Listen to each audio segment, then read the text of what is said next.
78ನೇ ಸ್ವಾತಂತ್ರ್ಯ ಉತ್ಸವದ ನಿಮಿತ್ತ ಬೀದರ್ ನಗರದಲ್ಲಿ ತ್ರಿವರ್ಣ ವಸ್ತ್ರವನ್ನು ತೊಟ್ಟು ರಾಷ್ಟ್ರಧ್ವಜ ಹಿಡಿದು ಜಾಥಾ ನಡೆಸಲಾಯಿತು.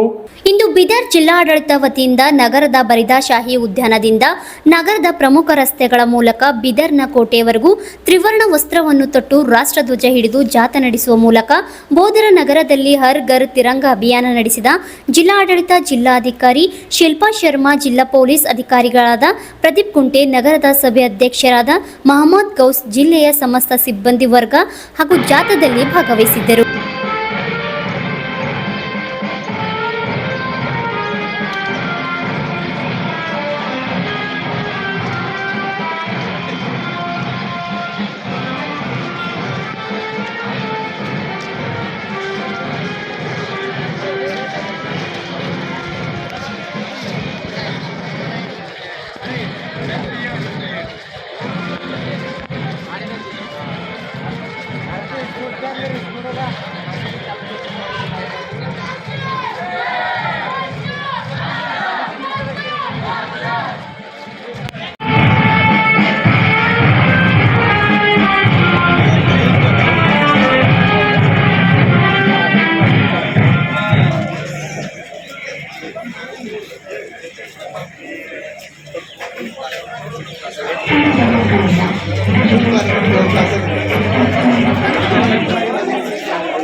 गौतम हो गया।